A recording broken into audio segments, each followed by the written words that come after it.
Ça fait plusieurs mois que je n'ai pas sorti de vidéo. Oui. Bonjour à tous les amis, c'est l'instant Star Wars. Ça fait très longtemps que je n'ai pas sorti de vidéo, mais aujourd'hui, je suis de retour pour une petite analyse de la bande-annonce de Star Wars, l'ascension des Skywalker qui est sortie récemment. Alors, je sais que ça a été fait beaucoup de fois par mes collègues youtubeurs sur internet, sur YouTube, etc. Donc je suis en retard, comme d'habitude, hein, vous me direz. Mais je vais essayer de donner mon point de vue sur le trailer, ce qu'on peut en tirer, sans trop théoriser parce que j'aime pas trop faire ça. Je préfère découvrir le film devant la toile du cinéma. Et on va voir ce qu'on peut en tirer de cette bande-annonce qui est sortie donc pendant la D23. On a eu donc cette espèce de bande-annonce un peu hommage à la saga, puisque elle est surtout orientée sur, oui, la fin d'une génération, la fin de la saga, etc. Et donc le trailer est composé d'images tirées des anciens films, puis on a des images du 9. Il nous présente donc des images du 4, 5, 6, 1, 2, 3, 7, 8 et 9, dans cet ordre-là d'ailleurs. Ils ont choisi de montrer dans cet ordre-là, donc dans la sortie des films, pourquoi pas. Voilà, le film a la lourde tâche de quand même mettre fin à 9 films Star Wars. Donc on va voir ce que ça donne. Donc je vous passe toute la séquence hommage pour directement arriver à... Donc il y a marqué en décembre. Et là, bam, on a tous nos héros qui sont rassemblés à l'écran. On a Poe, Finn et Rey, ainsi que C-3PO et Chewbacca, qui ont l'air admiratifs ou du moins surpris de ce qu'ils voient, en tout cas vu leur regard. Hein. Ce qu'on peut dire sur cette image, donc on peut pas en dire grand chose, mis à part que Rey a son bâton et le sabre laser de Luke qui semble avoir été réparé. N'oubliez pas qu'il avait été détruit dans Star Wars 8 par Kylo Ren et Rey qui s'étaient affrontés. Donc le sabre avait été brisé en deux. Donc Rey semble l'avoir réparé, puisqu'on semble voir une espèce de petite soudure ou une petite attache, comme s'il avait été ressoudé ou refixé. Donc voilà. Ce qu'on peut en tirer aussi de cette image, c'est que derrière, on voit le Faucon Millenium qui est posé derrière. On reconnaît bien sa silhouette et sa forme. Où sont-ils? Ils sont sur une planète de sable encore. Est-ce Tatooine? Est-ce que c'est Jedha? Non, c'est la planète Pasaana, qui avait été présentée il y a quelques mois dans un magazine, et que voilà, on sait que c'est cette planète. Et d'ailleurs, c'est la même planète qui est tirée de la première bande-annonce, celle où Rey saute par-dessus le vaisseau, etc., où elle fait une grosse vrille. Je pense que c'est cette planète, donc Rey affrontera sans doute peut-être Kylo Ren sur cette planète. Je ne peux rien affirmer. En tout cas, si on avance, on remarque que nos héros sont face à un espèce de grand rassemblement, une espèce de cérémonie, un rassemblement, ou peut-être juste un village ou un camp. Je ne sais pas trop ce que c'est. Toujours sur Pasaana. Et je pense que tous ces personnages colorés qu'on voit sont ces aliens-là, qui avaient aussi été présentés il y a quelques temps. Je pense que c'est peut-être des sympathisants de Leia, peut-être des sympathisants de la Résistance, ou pas d'ailleurs, ou peut-être pas du tout. Peut-être que nos héros vont chercher une information là-bas, ou un renseignement, on sait pas trop, je peux rien dire. Pourquoi il y a des espèces de fumigènes, je ne sais pas non plus. En tout cas, ça n'a pas l'air d'être des militaires, mais plus des populations civiles. Donc à voir s'ils sont prêts à prendre les armes ou pas pour combattre. Ça, le film nous le dira. Donc là, on a un nouveau plan qui nous présente la princesse Leia, donc Carrie Fisher, qui sera bien présente dans The Rise of Skywalker, grâce à des plans non utilisés de Star Wars 7 et 8. Ce plan est quand même bien similaire à un plan de Star Wars 7 où Rey rencontre Leia. On remarque que Carrie Fisher a été vieillie numériquement, ils lui ont changé sa coiffure ainsi que sa tenue. Je pense que peut-être que le rôle de Leia sera pas trop important ou pas trop impactant dans l'histoire, étant donné qu'elle va être seulement visible via des plans réutilisés. Ils peuvent pas voilà, lui faire des scènes ou des actions, puisqu'ils ont refusé de faire ça numériquement. Je pense qu'elle mènera la lutte, qu'elle dirigera toujours la résistance, mais à voir quel impact elle aura sur le film. En tout cas, ce qu'on peut en tirer d'autre, c'est qu'elle semble être sur une planète jungle. Il y a beaucoup de gens qui disent que oui, elle est sur Endor, c'est sûr. Je ne sais pas. Puisqu'au vu de la végétation, on a plus l'impression que c'est un environnement tropical plutôt que boisé. Est-ce que c'est Nord ou pas? Je ne sais pas. En tout cas, je pense que c'est la même planète qui avait été présentée pendant la Star Wars Célébration à travers quelques images. Je pense que c'est la même planète. On va atteindre l'un des plans les plus intéressants puisqu'on voit une flottille de la Résistance, hein, bien sûr, puisqu'on remarque donc les fameux X-Wing T-70 de la Résistance, ainsi que des A-Wing Et les petits nouveaux qui rejoignent la flotte de la Résistance, les B-Wing et les Y-Wing qu'on remarque à leur forme qu'on reconnaît.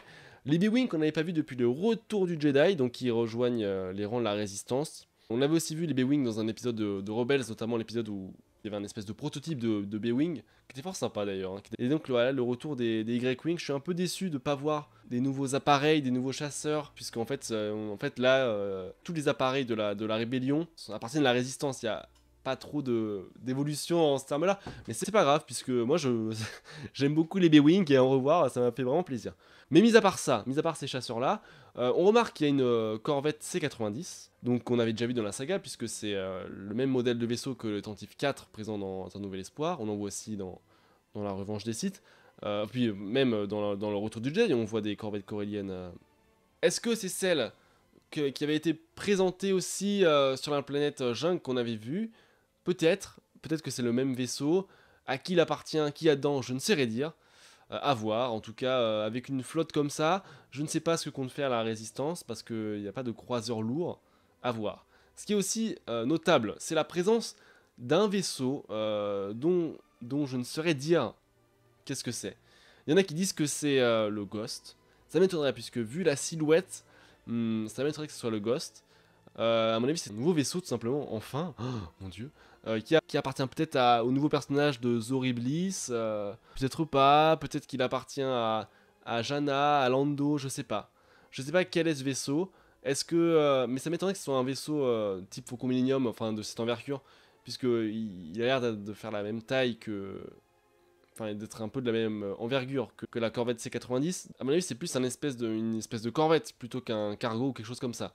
A noter aussi que tous ces vaisseaux sortent quand même en hyperespace dans l'atmosphère d'une planète. Hein. Ça c'est bizarre, c'est quelque chose qu'a instauré la postlogie, c'est que les vaisseaux peuvent maintenant sortir de l'hyperespace carrément dans la planète, dans l'atmosphère d'une planète. C'est ce qu'avait fait Han Solo quand il avait infiltré la base Starkiller avec le Faucon Millennium pour traverser le champ de sécurité. Donc voilà. Donc tous ces vaisseaux-là sortent de l'hyperespace dans l'atmosphère. J'ai beau analyser l'atmosphère, je ne saurais dire à quelle planète elle appartient. Mais on pourra peut-être faire un lien avec plus tard dans le trailer. En tout cas, ce qui est sûr, c'est qu'au vu des X-Wing avec leurs ailerons en X, c'est qu'ils sont en position d'attaque. Donc il va forcément y avoir un combat spatial dans cette scène. Donc là, on avance, et là, on a peut-être l'un des plans les plus intéressants du trailer. C'est une énorme flotte impériale qui est présentée dans un espèce de vortex ou en atmosphère ou dans l'espace, je ne saurais pas dire non plus. On dirait en fait que c'est un peu comme dans Solo, vous voyez, c'est l'espace, mais l'espace un petit peu chelou quoi. Mais ce qu'il faut en retenir, c'est que ces destroyers-là sont les destroyers de l'Empire, et non pas ceux du Premier Ordre, visibles dans l'épisode 7 et 9, et 8. Donc ces destroyers-là sont censés être ceux de l'Empire. Est-ce que ça a un lien avec Palpatine, avec les Sith Troopers déjà présentés il y a quelques temps? Je ne sais pas. Ce qui est sûr, c'est qu'on peut faire un lien avec la contingence. Alors la contingence, c'est quoi? La contingence, en fait, c'était un plan prévu par Palpatine qui avait pour but d'assurer la continuité de ses idéaux après sa mort. Donc pour cela, Palpatine avait envoyé, en fait, à travers les régions inconnues, tout un tas de vaisseaux, et il avait mis en construction des chantiers navals, etc. En fait, il explorait les régions inconnues dans le but de faire perdurer l'Empire s'il le fallait. Et par la suite, c'est devenu le Premier Ordre. Est-ce que cette flotte appartient à la contingence? Ça, je ne sais pas. Il y en a qui disent que c'est peut-être aussi en lien avec Thrawn. Ça m'étonnerait, puisque le grand public ne sait pas qui est Thrawn, et je pense que ça pourrait peut-être un peu perdre le grand public de présenter un personnage comme ça, l'univers étendu. Ou alors peut-être qu'on le verra, mais ça sera... Il n'y aura aucune explication de qui c'est, ça sera juste ah oui, mais c'est un amiral, c'est tout quoi, sans dire qui c'est. La contingence avait aussi pour but faire rejoindre le dernier vaisseau amiral de l'Empire, donc l'Eclipse, dans les régions inconnues.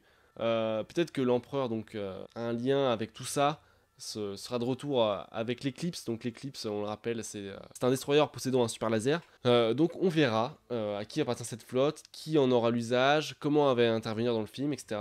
Pour l'instant, je ne peux pas dire. En tout cas, là ensuite on a un plan avec Finn et Jana. Jana qui est donc un nouveau personnage qui sera présenté dans l'épisode 9. Il y en a qui disent que c'est la fille de Lando, etc. Là encore, tout n'est que théorie, je ne peux rien dire. Nos deux héros ont l'air étonnés, voire craintifs de ce qui se passe devant eux.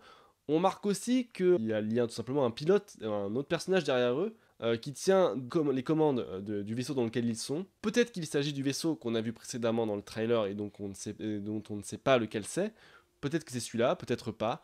On remarque que la scène prend place dans une bataille puisqu'on voit un B-Wing passer à côté et puis on voit des tirs laser verts qui passent devant les vitres du vaisseau. On peut peut-être essayer de voir à travers les yeux de Finn. Qu'est-ce qu'on peut voir? On voit rien malheureusement.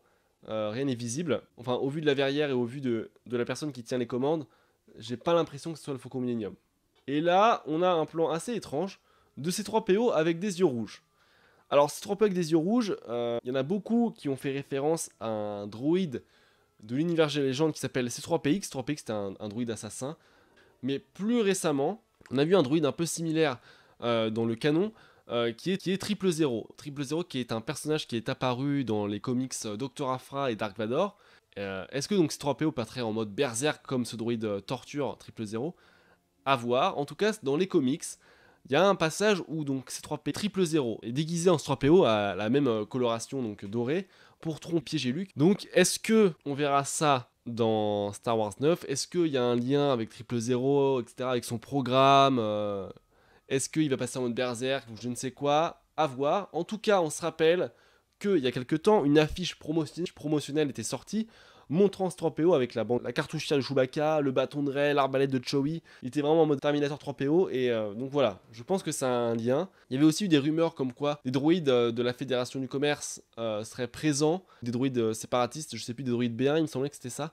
Peut-être que ce 3PO va prendre leur contrôle, peut-être qu'il va les diriger à la façon qu'il avait un petit peu un clin d'œil à ce qui se passait dans l'attaque des clones, etc.